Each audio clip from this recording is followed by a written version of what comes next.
What's good, everybody? What is good, everybody, man? So, y'all already see the title of this video, so you already know we are finna have a debate about what's finna happen. So, I have my top 10 HBCU teams heading into the 2022 season, and I gotta be honest, I was not confident in this list the first few times I did it. I had to redo this list at least twice.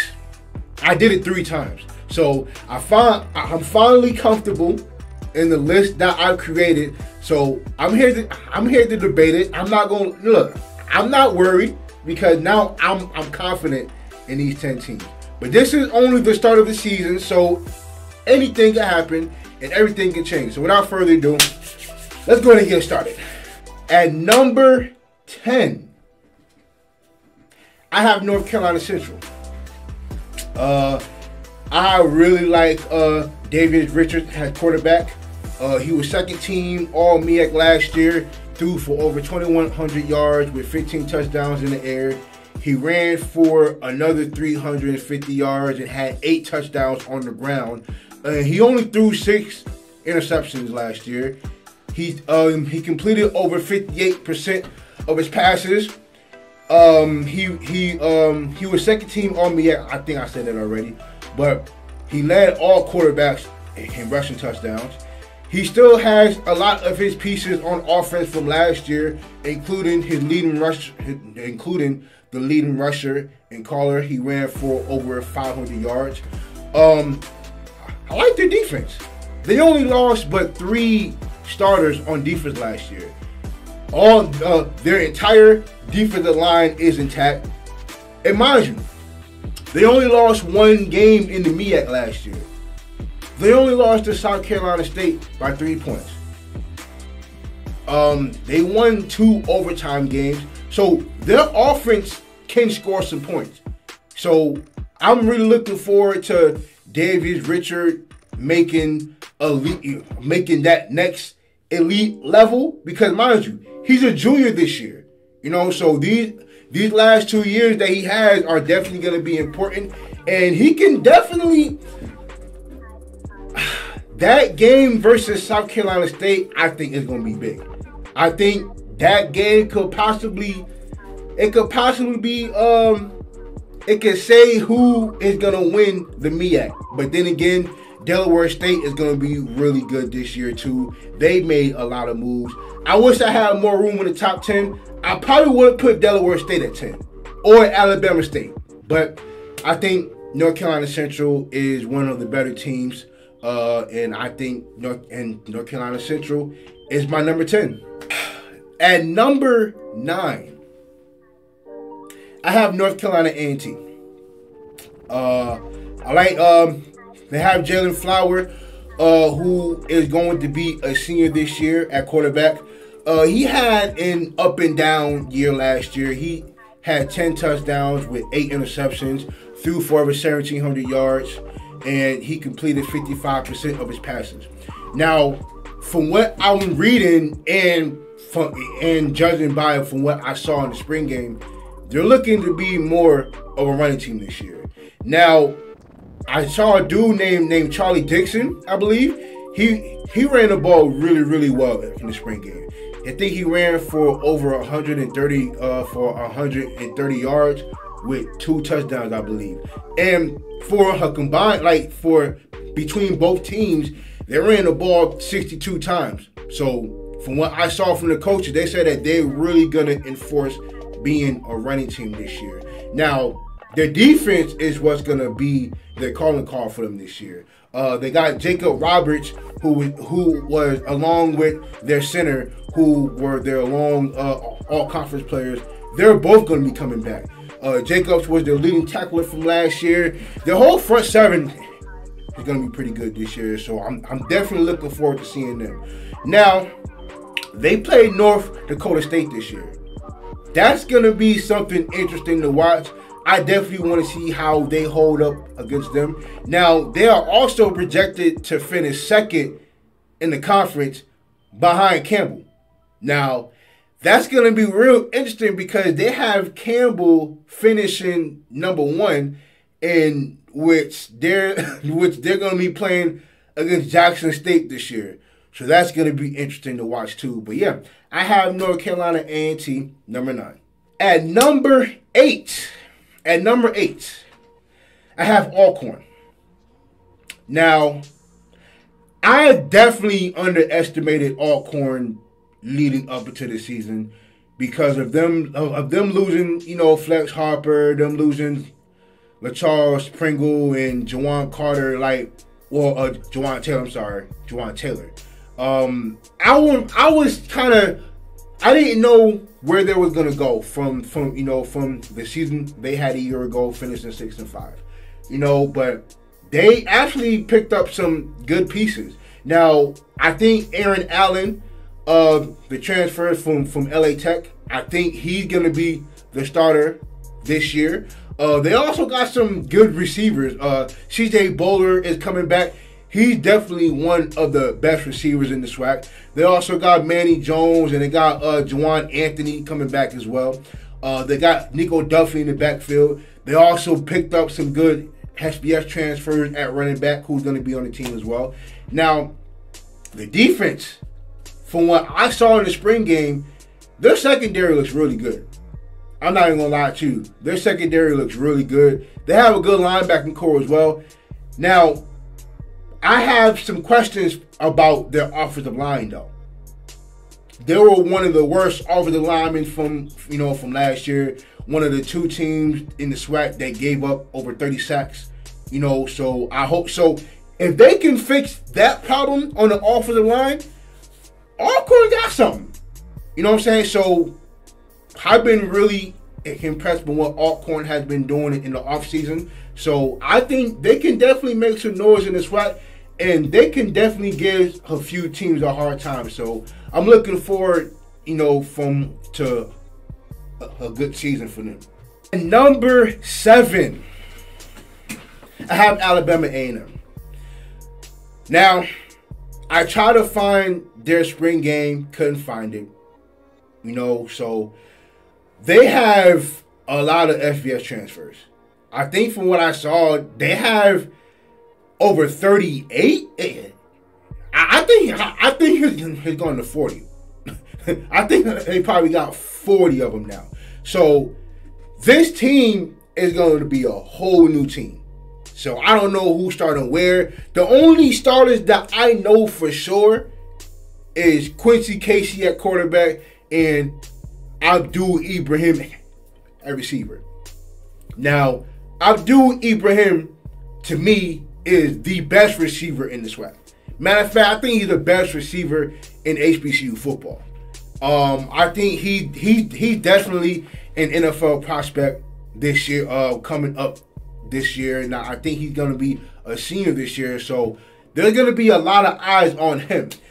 Now, their schedule is absolutely brutal. They got UAB first game. Then they have Troy. Then they got Austin Peay.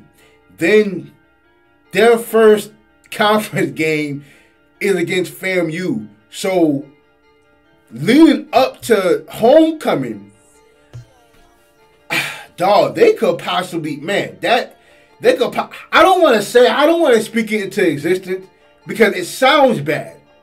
But, dog, man, that schedule leading up to homecoming is absolutely brutal. So I don't know where Alabama A&M goes from there, but Alabama A&M has a completely new team. So I'm real interested to see how they perform this year. Now, the offense is going to be ran a lot differently because we know with Aquil Glass, he wasn't much of a scrambler, but he could really throw the ball very well. Quincy Casey is a scrambler. He's a dual threat quarterback. So I'm interested to see how they run their offense this year. You may see a lot more quarterback design runs, probably a lot more options. So I'm really looking forward to Alabama A&M's offense. So I can't wait for that. At number 6, I got Tennessee State. I got Tennessee State at number 6. Now, Tennessee State did do a lot in the offseason with the pickups that they got, including Draylon Ellis from Austin Peay. Now, he was the conference freshman player of the year at quarterback, and he has transferred. They also got Dalvin Sterling at running back, who I think is going to be their all-purpose back.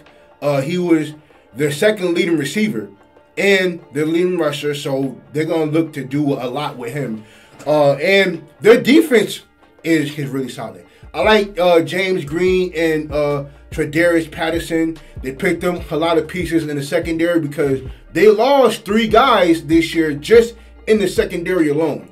And Coach Eddie George has been doing an amazing job with the team that he had.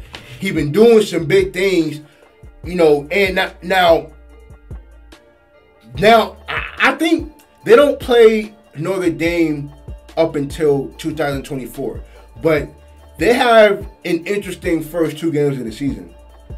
Their first 2 games is against the teams in the top 25.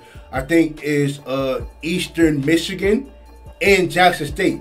Now that game versus Jackson State is going to be absolutely electric. We all know that Jackson State is getting out of the Southern Heritage Classic, after this year. So I'm pretty sure it's going to be a lot of animosity in between the 2 teams. So that game could be 45,000, 50,000 plus. So I know that game is going to be an absolute exciting to watch. I'm looking forward to that game. But yeah, I got Tennessee State at number 6.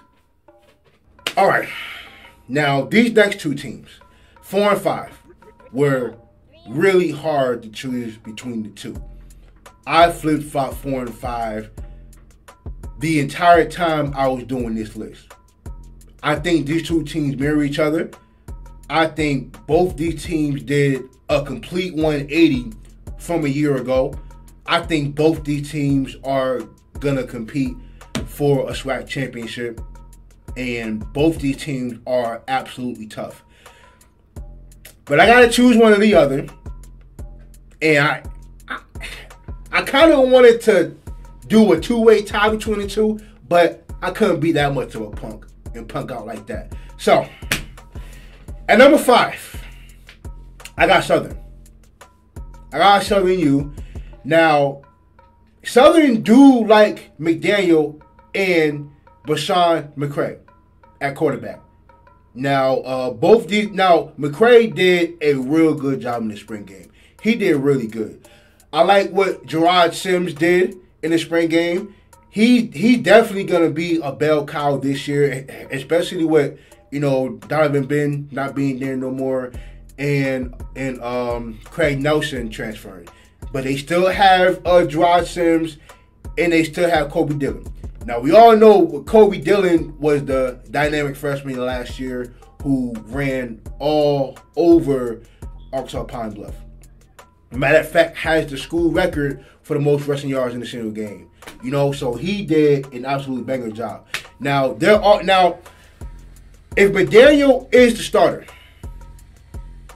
they are going to have to be very careful with how they work with him, because we all know they were a running team last year. Half the time it was because of his play, so they're all gonna, now they do want to be a passing team.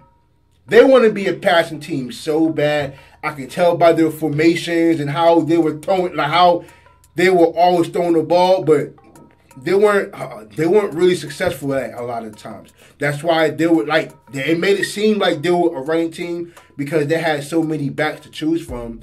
But they really want to be a passing team. So I'm definitely going to look forward to them being more of a passing team this year, even though they got those 2 good running backs. Now, the defense. Wow. Jason Dumars was probably the biggest surprise to me. Well, one of the biggest surprise to me in this entire offseason. For him to switch his pick for him to go from one SWAC team to another, and to Southern at that, on top of them still having Ray Anderson and Jordan Lewis. Now, their front seven is absolute dogs. And from what they did in the secondary, with them getting the two guys from Bowie and getting, Corey Harris, the transfer from McNeese State, the All-American, I'm definitely going to look at this team or this defense as a top 5 defense in the SWAC. I think their front seven is definitely going to be absolutely dangerous. And Jordan Lewis is also a senior this year. I'm looking for now. I'm not gonna lie. There's a lot of people who really don't believe in Jordan Lewis. And it's kind of crazy because I believe in him, but there's a lot of people who don't. But yeah, I think Jordan Lewis is set to have a big year. Need I remind y'all, he's the 2020 FCS Defensive Player of the Year. It ain't but 2 years ago he won Defensive Player of the Year. So I'm looking forward to him having a good year. So I'm looking for Southern to have a winning season. They're set to play LSU this year. That game will be interesting. But I have Southern at number 5. Number 4. Now, and I know a lot of people are not going to agree with me on this, but I've watched very carefully. I watched this very carefully. I've wrestled with this. And to be honest with you, I'm kind of shocked that nobody else has this team on the list. I may be the only crazy one that have them in the top 5, let alone in the top 10, but for good reason. Number 4, I have Grambling State. Yes, I have Grambling State at number 4. Here's why. And first of all, Hugh Jackson has done the amazing job that he did with the recruiting process from the gate. I prematurely gave Grambling State the nod to go to the SWAC championship just from the job he did from November up until February. Not knowing that I'm realizing what Alcorn is doing or what Southern has been doing for the past few weeks to months or so, but I prematurely put Grambling State in the SWAC championship game. But even with that, they've done such an amazing job with recruiting. It's been absolutely ridiculous. They did a complete overhaul in the offense and did a complete 180. And they had they broke the record for the most signings in school history. I think they had 37 or whatever, but they have more. And that's not even including one of the receivers from Alabama that they grabbed, who was named Mr. Alabama. We're talking about Faison Wilson, who's ranked in the top 5 in the FCS amongst freshmen. Leroy Page, who's a 3-star. Tyson Bardot, who's a 3-star. Floyd Chalk the fourth, who's a 3-star. And those are just guys coming straight out of high school. I didn't even get to the transfers. We're talking about Devin Bush, Dante Starks, Vaton Gardner, the running back from Kansas, Maurice Washington. Y'all, I'm not gonna lie to you. If I had to choose who's gonna be the newcomer of the year, I might choose him. I'm not gonna lie to y'all. I think Maurice Washington may be newcomer of the year. I'm not gonna lie to you. That is a guy that I'm really looking forward to watching. Dog, the highlights that I saw from him, what he did in high school, dog, I'm talking, yo, this dude was absolutely amazing, bro. I'm not gonna lie to you. Grambling State's backfield might be top 3 in the SWAC. In HBCU football, period. It might be top 3. But Maurice Washington is a guy that I'm honestly really looking forward to watching this year. But yeah, man, Grambling, and then on top of that, Grambling State's defense was top 5 in everything last year. Matter of fact, they won 4 games last year, and honestly, they had no business winning 3 of those games. Had no business. Like, they beat Tennessee State. They beat Tennessee State throwing less than 100 yards. Matter of fact, I think they completed 4 passes the entire game and beat Tennessee State. They beat Alabama A&M.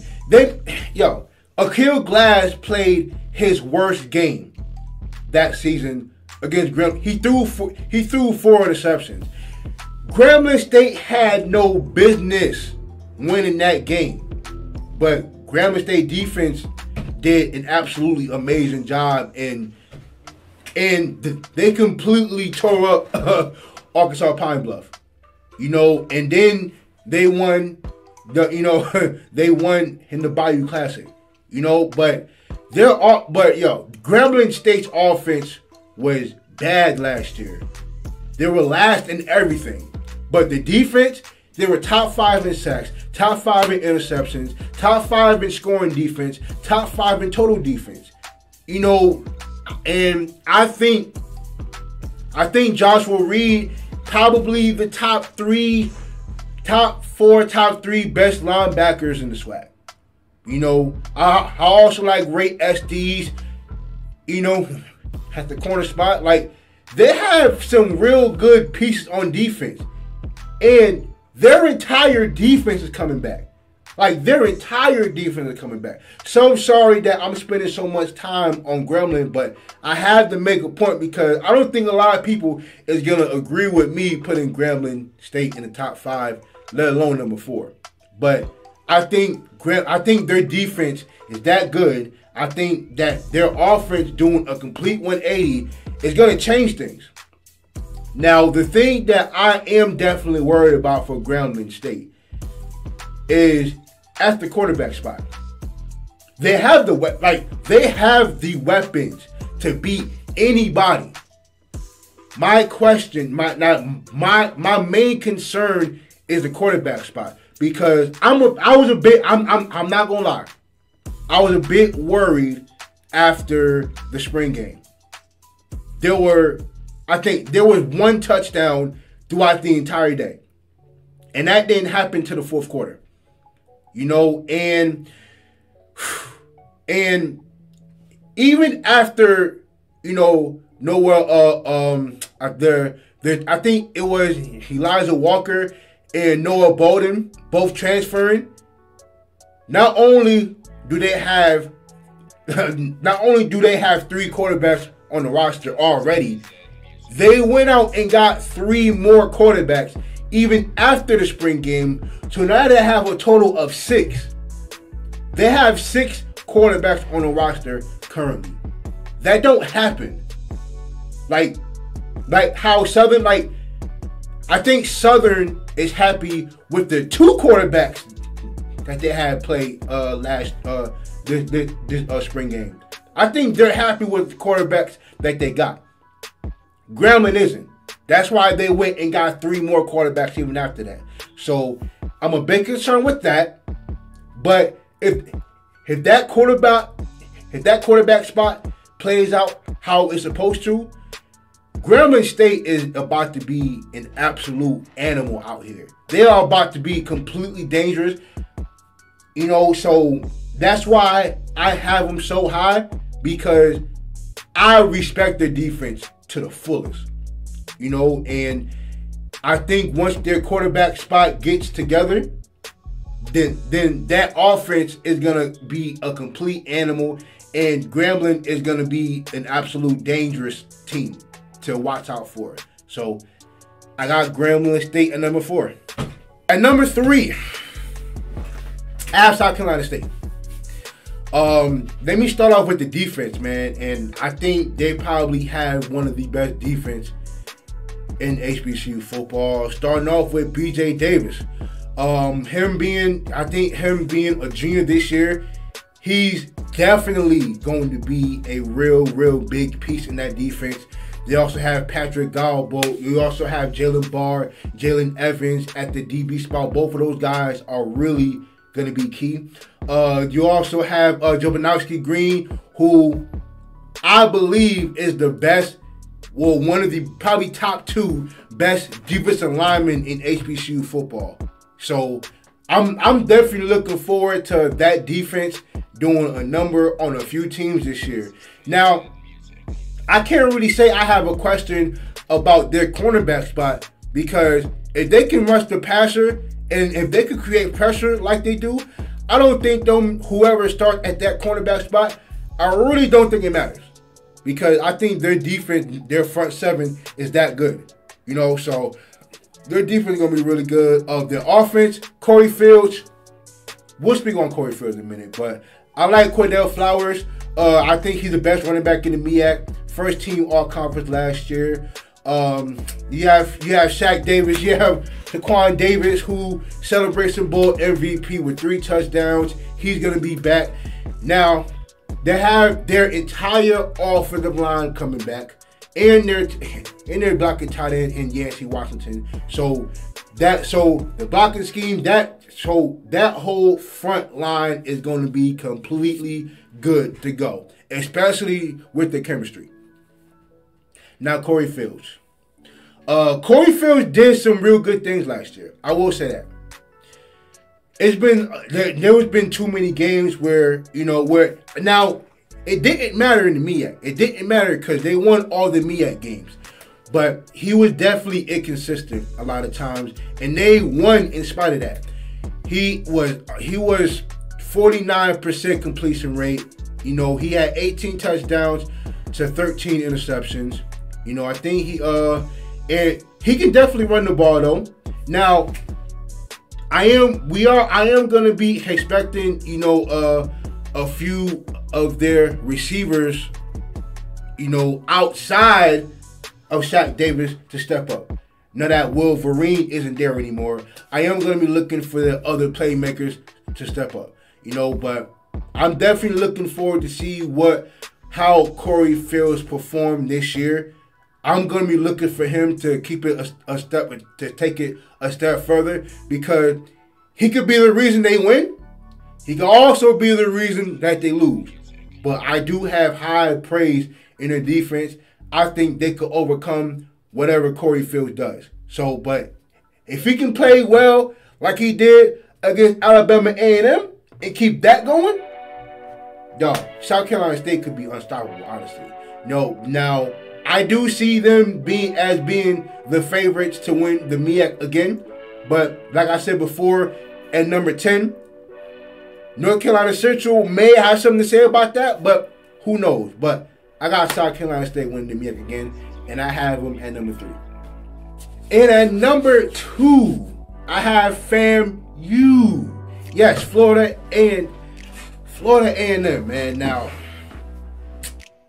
the thing that sticks out the most is they have the only team in which they have an All-American or preseason All-American on it, and they actually have 2 with Isaiah Land and Sharif. Now, Isaiah Land sticks out. He's the best defensive player in the country. Where a lot of people was really nervous that he put himself in the transfer portal, but somebody talked him out of it, and he's back. But yeah, FAMU's defense, FAMU's defense is absolutely nuts. Isaiah Major, Alcorn, Kamanu King, and those are the new pieces. I didn't even get to B.J. Bowler at corner, who might be one of the best cornerback, lockdown corners. This team, this defense, period, is absolutely vicious. Now, we're looking for Rashawn McKay to have a better season. Now, he had a real good season a year ago. Now, I was nervous against Jackson State last year because it was looking like he didn't know what he was doing. It just looked like he didn't know what he was doing. But during later on in the year, he picked it up and he ended up having a real good season. Now that we all know what he can do, that game versus Jackson State looked different. They still got Xavier Smith. They still got David Manigo. And I'm looking now. They have a tight end in Jeremy Putri, who was a transfer from Colorado State, who redshirted last year. He's a big boy. He's 6'5", 240, plays tight end. Now, I'm interested to see how FAMU works this offense, because they got a lot of new pieces on offense, including Dustin Coates, who is the second leading rusher in team history for Georgia State. So that backfield for FAMU is going to look pretty good too. So I'm looking for their offense to be a well-balanced offense, but their defense is about to be absolutely amazing. I can't wait to see what that team look like. And they're going to have a battle with Jackson State, who is my number one team. I think that's everybody's number one team. Number one recruiting class in the country. Not a lot needs to be said about this. You got Sanders, you got Travis Hunter, you got Kevin Coleman. Now, I ain't gonna say this. They did have the worst offensive line last year. They had the worst kicking game in the SWAC a year ago. And as long as those two things hold up, they could go undefeated. I think the only thing that's stopping them from going undefeated, honestly, is themselves. I think they have the team to beat anybody by more than 2 touchdowns. It's just like I said, I want to see how they do versus FAMU, because that game could decide who goes to the SWAC championship out of the East. But I don't want to be dismissive of what Alabama A&M is doing, what Alabama State has been doing, and Bethune-Cookman and Mississippi Valley State. Even though I don't have those teams in the top 10, those teams are still vulnerable. Those teams are absolutely dangerous as well. It's just that with Jackson State and FAMU, those are the two most dangerous teams in HBCU football. Those two teams are at the top to me. But with Jackson State, now they have the running backs to go along with their dynamic weapons at receiver.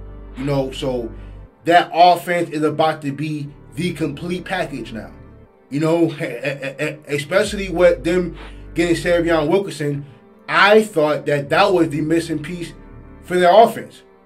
Especially with them doing what they did in the offseason. They done got 10, 11 new offensive linemen. I think they're about to have a complete starting 5 for the offensive line.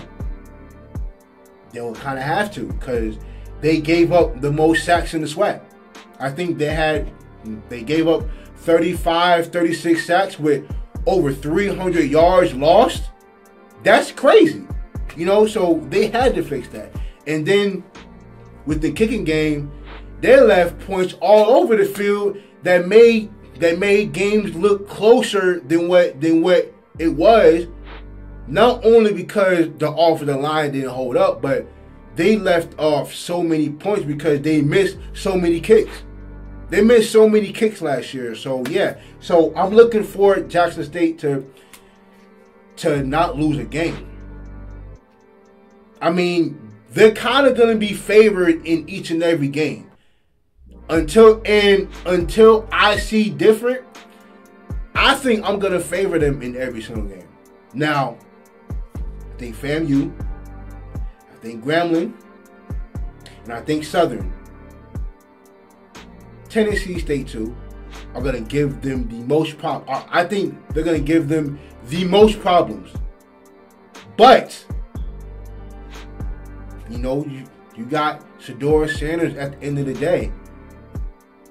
And me personally, I think he's the best offensive player in the SWAC. He has a chance to win SWAC Player of the Year, SWAC Offensive Player of the Year. You got a guy in Travis Hunter who played both sides of the ball, who is a once-in-a-general lifetime player. Like, that's Deion right there. That's a complete makeup of Deion Sanders right there. A guy who's elite on both sides of the ball. And I mean absolutely elite on both sides of the ball. You know, but of course we're going to see him on defense more. But, you know, who knows what Travis Hunter, who knows what they're going to have Travis Hunter do. You know, so, but I'm definitely going to look for Jackson State to win every game. And if they do, then there's going to be some talks happening within a year or so. But I'm definitely looking forward to the season. I'm definitely looking forward to what's going to happen. Y'all let me know in the comments what y'all think about the list. Y'all put y'all top 10 list down and let me know, just let me know how y'all think the season is going to go. I have more lists coming in the near future before the season starts.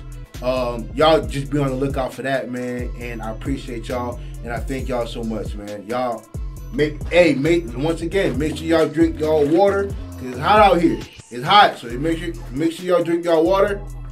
We out of here.